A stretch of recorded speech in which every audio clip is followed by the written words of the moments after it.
સાસુ વહુનો સંબંધ એટલે ઘરની અંદર સૌથી વધારે જીવનારો સંબંધ છે. તમે એક પાત્રની સાથે લગ્ન કર્યા પણ એ પાત્ર કમાવા માટે જાય એટલે સૌથી વધારે રહેવાનું ક્યાં? તો કે હા હોબાની યારે. તમે સમજો, એક શ્રદ્ધા નામની દીકરી છે ને, એના લગ્ન થયા અને પરણીને સાસરે આવી 6 મહિનાનો સમય થયો એટલે બા છે ને એક વખત થાંભલીને કોરે બેઠા હતા. દાદા હાંજે આવ્યા એટલે એને પૂછ્યું, ચિંતા છે કઈ? કંઈક તકલીફ છે? તારું મોઢું જોઈને મને એમ લાગે છે કે આમ કઈ મજા ન આવતી હોય એવું. તો કે આ તમે પૂછ્યા છે, તમે પૂછ્યું છે ને એટલે હું કહી દઉં તમને. એટલે એને પૂછે કે વહુ બરોબર નથી હાંચવતી? તો કે હાંચવે છે. જેમી નથી આજે? તો કે જેમી છું. તો કે તો આ ચિંતાનું કારણ શું છે? અને ત્યારે બા બોલે, એ સસરાને જવાબ આપે છે સાંજે કે લગ્નના 6 મહિના થયા. 6 મહિના પેલો દીકરો રવિવાર આવતો ને ઘરે રહેતો ને તો પૂછતો કે બા ક્યાંય જવું છે? ચારધામની યાત્રા કરવી છે? તાર દ્વારકા જવું? તાર સોમનાથ જવું? તાર ઘરને આંગણે અંબાજી છે એના દર્શને જવું છે? તો એ દીકરો આપણને પૂછતો. આ લગ્નના 6 મહિના થયા ને પછી તો રોજ સાસરીમાં જવાનું એનું ઊભું હોય. રવિવાર થાય એટલે કાંઈક ને કાંઈક એના પ્રસંગો ઊભા હોય. મને એમ થાય છે કે લગ્નના 6 મહિના પછી આપણો દીકરો અડધો એનો થઈ ગયો છે. તમે સમજો. અને પછી દાદા બહુ મજાની વાત કરે છે, બા સાંભળવા જેવી છે. એ દાદા બહુ સરસ મજાની વાત કરે છે. બા સાંભળજો કાન ખોલીને. વાતની અંદર એને એવું કીધું કે શ્રદ્ધા તારું ધ્યાન નથી રાખતી? રાખે છે ને? શ્રદ્ધા તને હાથ પકડીને ચારધામની યાત્રા નહોતી લઈ ગઈ હતી ને? તારા ગોઠણ દુખતા હતા તો શ્રદ્ધા તારા માટે ઓલા ગોઠણના મોજા નથી લઈ આવી છે ને? તને રોજ પગ દુખે તો શ્રદ્ધા તને ગરમ પાણીના પગની અંદર મીઠું નાખીને ઘડીક તને બેસવાનું કહે છે, પછી તને પગ ચોળી દે છે. આવું નથી કરતી? તો કે એ રાખે છે. તને ગરમા ગરમ ભાખરી નથી જમાડતી? અરે બધું કરે છે, પણ શ્રદ્ધા તો બહુ ડાહી છે. 6 મહિનાની અંદર આપણો દીકરો અડધો થઈ ગયો ઈ તને દેખાય છે. 6 મહિનાની અંદર વહુ આખી આપણી થઈ ગઈ, તને ઈ નથી દેખાતી? વાંધો અહીં છે. આખી જિંદગી તમે એમ જ કહો કે તું તો મારી થઈ જ નથી. અને અહીંયા સાસુની હારે જે પણ વહુ બેઠા છે ને એને મારી વિનંતી, ફરવા જાવ ને તો 500 રૂપિયાની 1000 રૂપિયાની શાલ આવતી હોય ને તો લેતા આવજો. જો આવી રીતે ઓઢશો ને તો એમ કે છે અમારે વહુ લાવી છે.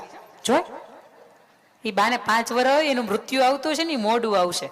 એ બાટા ગોઠણના મોજા લાવી જ દેજો. અત્યારે લગભગ બા બેઠા છે ને બધાને, જો આ ખુરશી ઉપર બેઠા છે ને બધાને ગોઠણ દુખે છે. એટલે આ વહુને ઘરે હાથ જોડીને 2 હાથ જોડીને વિનંતી છે કે ઓનલાઈન સર્ચ કરજો કે ગોઠણના મોજા ની કેપ કેટલા રૂપિયાના આવે છે. 500 રૂપિયાની પૂરી નહીં આવે. પણ એ બાને તમે કહો ને બા તમારા માટે હું એક સરપ્રાઈઝ લાવી છું, અને બાના એમાં 2 પિયરિયા આવ્યા હોય ત્યારે એમ કહેવાનું કે બા તમારા માટે એક સરપ્રાઈઝ છે, આપું? તો બા એમ કે હા આપો ને. કારણ કે સાસુબા છે ને એ બોલે, હા ભાઈ એ બોલે. અને પછી તમે એમ કહો કે બા તમને રોજ પગ દુખે છે, મને એમ થાય કે તમે રોજ આમ લંગડાતા હાલો, એની કરતાં લ્યો ને તમને હું આ ની કેપ આપું. અને એ બાને જે મોજ પડે ને વાત જવા દો, એ મોજની અંદર તો એને ખીચામાં હાલ ચાવી ઓલી હંતાડી રાખી હોય ને એ તમને હાથમાં આપી દો. હા, બાની આટલી બધી મોજ છે. સૌથી ભોળામાં ભોળા હોય ને તો હાહુ. અને છતાંય આપણે એમ કહી, શું કહી ખબર? આંખમાંથી પડાવે આંસુ, કામ થાય જો ત્રાસું. એનું નામ આ કોણ બોલ્યું? અમારે હાહુમાં બહુ ભૂંડા એ કે, પણ હાહુમાં બિચારા ભૂંડા જો ને આખી જિંદગી એના હાહુની સામે કઈ બોલાણું નથી. અને તમે પૌણીને આવ્યા ત્યારે તમારી સામે કઈ બોલાતું નથી.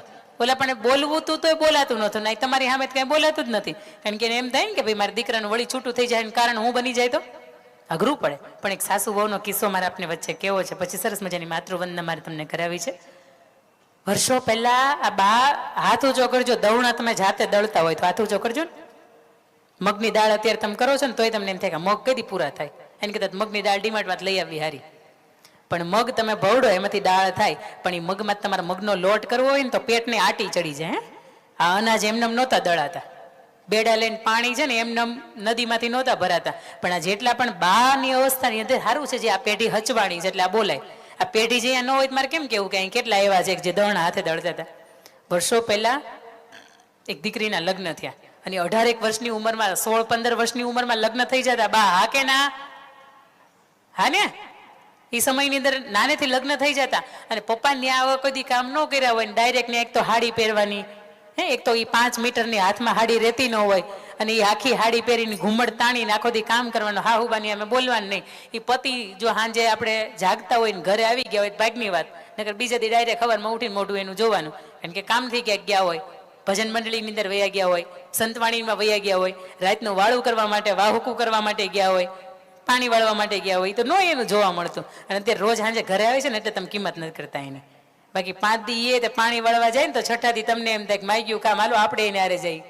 આપણે ઉપડી જઈએ એની યારે, એક અડધું ઈ કરશે ને આપણે અડધું ઈ કરશે, કે એનો સમય જ આપણને મળતો નથી. એક સમય હતો કે જ્યારે પતિ સાંજે જોવા હોય ને તો એના ઘરે ચહેરા ન દેખાતા. એ 16-17 વર્ષની ઉંમર અને દીકરીના લગ્ન થયા ને બરાબર એને ઘંટીએ અનાજ દળવાનું કામ એને હાહુબાઈ ચીંધું કે આવતીકાલથી કે આખી જિંદગી મેં કર્યું છે, હવે તમે પૌણીને આવ્યા છે એટલે કામ તમારે કરવાનું છે. અને આખા ઘરનું 10-12 જણાનું અનાજ દળે ને ત્યાં પેટમાં આટી ચડી જાય. અને હવાર હાંજ બપોરના 3 ટાણા ખાવા જોઈએ એટલે એક વખત બાજરીનો વારો આવે ને એક વખત ઘઉંનો વારો આવે ને એક વખત પાછો જુવારનો વારો આવે ને એક વખત મકાઈનો વારો આવે. આટી ચડી જાય પેટની અંદર. 8-10 દી સુધી કામ આવેલું. 10 દિવસ થયા ને એટલે દીકરાને વહુને તાવ આવ્યો, કારણ કે આટલું બધું કામ તો કર્યું નહોતું. સવારમાં વહેલા ઉઠીને 3 ભેહું દોવાની, વાહિદા કરવાના, નીણું નાખવાની, શિરામણ બનાવવાનું, વળી પાછું પાણી ભરવા જવાનું, વળી પાછું ભેં દોવાની, સાંજે એની નીણ આવવાની હોય તો એ બધું વાઢવા કાપવા ખોદવા જવાનું. કેટલા બધા કામ હતા જેની અંદર બહેનો અટવાયેલા રહેતા હતા. અત્યારે સવારથી સાંજ સુધીમાં એક જ કામ છે, ઉડાડો 1 મિનિટમાં 35 વખત ફેરવો, 38 વખત ફેરવો. આ એક જ કામ છે. અને એ રિસર્ચ આવું કહે છે કે 1 મિનિટમાં તમે 38 રીલ્સ જોવો છો. હું નથી કહેતી તમને, કારણ કે આપણે એવું ક્યાંય ટકતા જ નથી. અને અમારે જેવાને કંઈક વિડીયો આવો ને તમે ટકી જાઓ. હમણાં ઋષિકેશભાઈ ગયા ને ત્યારે કહેતા હતા કે અમારે રીલ જોતા હોય ને ત્યારે એમ થાય કે ઘણી જોઈ, પણ બેન તમે આડા આવો ને કે તમારે ગમે એટલો લાંબો વિડીયો ને તો હું સાંભળું. એટલે મને એમ થાય કે ના ના એવા માણસો સાંભળે જ છે, વાંધો નથી. એને કંઈ જરૂરી નહીં હોય છતાં સાંભળતા હશે, કારણ કે ક્યાંક આવા ઉદાહરણ દેવા થાય ને એટલા માટે. પણ એ સાસુ વહુની મારે વાત કરવી છે. દીકરાની વહુને તાવ આવી ગયો એટલે સાસુબાઈ એવું કીધું કે તમે સેવામાંથી છૂટા તમે તાર થઈ જાઓ, 5-15 દી આરામ કરી લો પછી આવજો. પણ જે છેલ્લો દિવસ હતો અને બરાબરનો તાવ ભરાણો હતો ત્યારે એના દિયર હતા ને એ શિયાળાના સમયની અંદર હાની પીલાવવા માટે જતા હતા, તલનું તેલ કઢાવવા માટે જતા હતા. એટલે દિયરને કીધું કે ભાઈ તમે જાઓ છો તો મારા હાથે થોડીક હાની લેતા આવશો. હા ભાભી લેતો આવીશ. બપોર પછીના 3-4 વાગ્યાનો સમય અને વાટકાની અંદર થોડીક એવી જબલાની અંદર એને હાની આપી અને વાટકાની અંદર મૂકી દીધી. હાહુબાને પૂછ્યા વગરના ગોળ અડાય નહીં, ગળપણ અડાય નહીં. અને અત્યારે ઢેફલા ઉલાડો ને તોય હાહુબા બિચારા સામું જોતા રહી જાય, આમ કે હમણાં મન દે પણ હાહુબાને દે નહીં. હાહુબાને એમ કે બા તમારે ખાવું હતું તો લ્યો, હવે ઊભા તૈયાર છો લેતા હોય ને તમે યારે, પણ હવે હું તમે ત્યાં ઝાપટી ગયા હોય, ડબલાની અંદર માંડ 1-2 વધ્યા હોય. પણ એક સમય હતો જ્યારે તમારે ગોળ ખાવો હોય ને તો સાસુબાને પૂછવું પડતું. દીકરાની વહુને એવું થયું કે મારે હાહુને કેમ મારે પૂછવું. લગ્નના 15-17-20 દિવસ હજી થયા છે અને સાસુને પૂછી જ કહું ને સાસુ ગામને એમ કે બીજા આવશે ને ત્યારે કે મારે બહુ ખાધોકડી બહુ છે, એને પૂછાય નહીં. એનું હાહુનું માથે ઓઢવું પડતું હતું. એ હાની હતી ને વાટકાની અંદર બરાબર દબાવી ઢાંકી અને મૂકી રાખીને બીજેથી સાસુબાઈ હુકમ કર્યો તમને તાવ આવ્યો છે ને એટલે હવે અનાજ હું દળીશ, તમારે દળવાના નથી. દીકરાને વહુ બિચારી 3-4 વખત રાતે ઊભી થઈ હાનીને વાટકો ત્યાંથી લઈ આવું, પણ 3-4 વખત હાહુબાઈ જાગ્યા. હાહુબાઈ એવું કે તબિયત બરોબર નથી લાગતી, વહુ બેટા હોઈ જતું. અને પછી હવે તો એ અનાજ ભંડારની અંદર જવાનું બંધ થઈ ગયું. બીજે દિવસે સાસુબા આવ્યા, ઘંટલાનું પડ 2 બારા કાઢ્યા. તેની યાર ઓલો વાટકો હતો ને એ બારો નીકળો. વાટકાની અંદર જોયું કે આમાં શું છે, હાની દેખાણી. એટલે તરત અંદરથી એમ થયું કે મારી વહુને મારાથી આવી રીતે છુપી ખાવી પડતી હશે, હું એટલી બધી કઠોર લાગતી હશે ને. આ હાહુબાન 2 હાથને જોડીને વિનંતી છે, એના માટેની વાત થાય છે. એટલે અંદરથી થોડીક એવી ચાખે અને ચાખે ને એટલે તરત અંદરથી આહુડા પડી જાય કે મારી વહુને એટલી બધી મારથી બીક લાગતી હશે કે એ હાવ મોળી હાની ખાય છે. એની અંદર થોડોક એને ગોળેય નથી નાખ્યો. અને આ કોની પાસે એને મંગાવી છે, મને કીધું તો હું હારામાં હારી હાની બનાવી દેત, કાચો ગુંદ બનાવી દેત. પણ નથી એને કીધું કાંઈ વાંધો નહીં. ઊભા થયા, સરસ મજાનો ગોળ નાખ્યો, થોડુંક ડ્રાયફ્રૂટ નાખ્યું, થોડુંક એવું ઘી નાખ્યું, બરાબર એની ચોળી અને ઢાંકીને નીચે મૂકી રાખી. 3-4 દિવસ થઈ ગયા એટલે વહુને સારું થયું અને વહુને પાછું એની જે જવાબદારી હતી આવી. સાસુબા કંઈ બોલતા નથી કે આ હાનીનો આવો કંઈ કાર્યક્રમ મેં કર્યો છે. બોલી 3-4 દીથી ખાવી હતી, પાછી આવી 5મા દિવસે ઘંટલો અને પડ 2 જેવું બારું કાઢે એટલે અંદરથી પેલો વાટકો છે ને એને આમ નીચેથી જોઈને પાછો એને બારો કાઢે. એને એમ છે કે કંઈક વયો નથી ગયો ને, હાહુબા કંઈક લઈ નથી ગયા ને, લઈ ગયા પછી હાહુબાને પૂછાય નહીં કે ઓલો વાટકો તમે લીધો તો એમ હું પૂછું, કારણ કે હંતાડીને મૂક્યું હોય એમાં ઢાંકણું એનું જે રકાબી જેવું ઢાંક્યું હતું એ ખોલે ને પછી જુએ છે અંદર સુગંધ સરસ મજાની આવે છે, મીઠી સુગંધ આવે છે. થોડીક એવી લઈને ચાખે છે અને એ ગળી લાગે ને, સરસ મજાનું ડ્રાયફ્રૂટ ને એવું નાખ્યું હોય એટલે એ નાકમાંથી આહુડા પડી જાય કે મારી હાહુ છે ને તો મારી માં જેવી છે. પણ બીકની મારી હું એની પાસેથી માંગી ન શકી કે એની સામે હું કંઈ કહી ન શકી, પણ એને મારું કેટલું ધ્યાન રાખ્યું છે. ભલે એને મને કીધું નથી, ભલે આખા બોલા છે, પણ મારું ધ્યાન એ બહુ રાખે છે. મને તાવ આવતો હતો ને તો એની અંદર એને ઘી બી નાખ્યું છે કે કાચો ગુંદે બનાવીને રાખ્યો હશે. પણ આ સમયગાળાની અંદર સાસુએ બોલતા નથી અને વહુએ કાંઈ બોલતા નથી.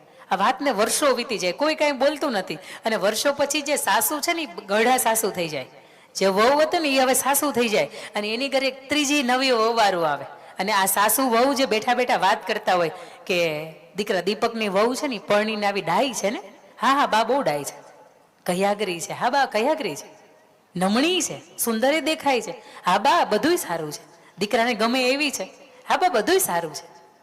કઈ તને એવું લાગે છે કે કઈ ખૂટે છે એનામાં? અને તે દિવસે સાસુબાઈ નતા ને સાસુ એમ કે છે પણ થોડીક મોળી લાગે છે, આમ કામકાજે થોડીક વાળી વર્તનથી થોડીક આમ મને મોળી લાગે છે. અને એ જે ગરડા સાસુ થઈ ગયા હોય ને એવું કે વર્ષો પહેલા ઓલી જે હાની મોળી હતી અને એની અંદર મેં થોડોક ગોળ નાખ્યો ને એની મીઠી કરી દીધી ને, આ દીકરાની વહુ થોડીક મોળી છે ને એની અંદર થોડોક ગોળ નાખ, થોડી હાકર નાખ અને એને પણ મીઠી કરવાની જવાબદારી તારી માથે છે.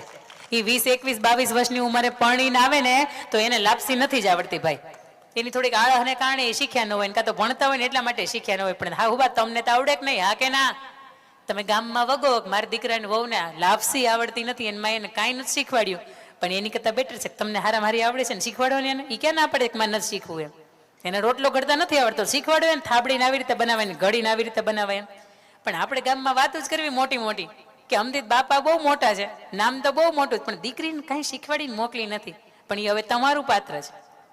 આગળ પાછળ નામના બદલી ગયા છે, એના સરનામા બદલી ગયા, એના લાઇટ બિલમાં નામ કદાચ ત્યાં હાલતા હોય તો એ બદલી ગયા, એના રેશન કાર્ડની અંદર નામ બદલી ગયા. આટલું બધું બદલી ગયા પછી તમારા માટે સ્પેશિયલ આવ્યું હોય અને તમે એને સ્વીકારી નાખો, તમે એને સમજી નાખો. કદાચ દીકરાની યારે ઝઘડો થઈ જાય ને તો એ પક્ષ આપણી વહુ ન લેવાય અને એને એમ કહેવાય કે હવારનું એને ખાધું નથી પેલા જા અને એને મનાય ને પછી બેહો બધા યારે. પણ આ તો દીકરાની વહુને ઝઘડો થાય ને હા હુબાને વધારે પરો થાય, હા હા બહુ મજા આવી, બહુ મજા આવી. પણ હા હુબાન બે હાથ જોડીને વિનંતી છે કે દીકરીને વળાવી દીધી તમે હા હરે, હવે થલોટાને આંગણે આવા પ્રસંગો હશે ત્યારે જ આવશે. પગ ભાંગી જાય, પગને ફ્રેક્ચર આવશે, આંખના મોતિયા ઉતરાવશો, એકાદી બે નળી 3, 4 બ્લોક થઈ ગઈ હશે ને એના ઓપરેશન આવશે, કિડનીની અંદર પથરી હશે ને એના ઓપરેશન આવશે, અને આ બધાની અંદર સેવા હશે ને દીકરાની વહુ કરશે, દીકરીઓ કરવા માટે નહીં આવે. અને છતાં ઓલા બબે તોલાના હાચવી મૂક્યા હશે ને, વીટી હાચવી રાખી હશે, આપણે બ્રેસલેટ હશે, ગળાના 2 ચેન હશે ઓલા એલચી દાણાના, ને આપણે રાખી મૂકી કે અમારી દીકરીને દેશ. ઓલી મરી ગઈ બિચારી કામ કરી કરીને, તમારું ઢવડીને દ્યો ને એને, દ્યો ને એને, તો તમે હાહુ તરીકે હારા લાગશો. ને ઈ હાથ પેઢીને એવું કહેતી જાય હાહુ કંટા ન હોય, હાહુ હારા હોય. પણ આવા આપણે બનીએ ને તો. આપણે એવું બનવું નથી. હાહુ માથે 2 શિંગડા છે. અહીંયા મને એવું લાગે છે કે બધા હાહુ છે ને એ હારા જ છે, 2 શિંગડા વાળા કોઈ હાહુ નથી. વાગડ પ્રદેશ હતો ને એમાં કહેવાતું કે વાગડની વઢિયારણ સાસુ દોયલી. પણ આપણા આ ઉત્તર ગુજરાતની અંદરની ભૂમિકા કદાચ ફળદ્રુપ એવી છે કે માતાજીના આશીર્વાદ હશે કે હાહુ આવા નથી. છતાંય તે વહુ તરીકે જો આપણે સાસુની યારે ક્યાંક ભેદભાવ રાખતા હોય ને તો વિચારજો કે માનું પાત્ર છોડીને આવ્યા ને પછી આજ માં એવી છે કે આપણને હાથ પકડીને શીખવાડ્યું છે. લગ્ન થઈને આવ્યા ને કેટલાને ખબર પડતી હતી હુરાપુરા દાદા કોને કહેવાય, એને કેમ પગે લગાય, માતાજીને નિવેદ કેમ થાય, કાંઈ ખબર નહોતી પડતી. આપણે હા ઊભા ઘડા હતા, પણ આપણને યોગ્ય શેપમાં વાળ્યા હોય, આપણને બધું શીખવાડ્યું હોય, આપણને મર્યાદા શીખવાડી હોય, પરિવારની સંબંધો શીખવાડ્યું હોય, તો બધું આપણે સાસુબા માટે એની પાસેથી આપણે શીખ્યા છીએ. એટલે એના સાસુની યારે તો એ બીતા હતા, પણ તમારથી બી નો રહે ને. આની જવાબદારી ખાસ કરીને આજની દીકરીઓ જે પરણીને જે સાસરે જાઓ છો ને આપને મારે સોંપવી છે.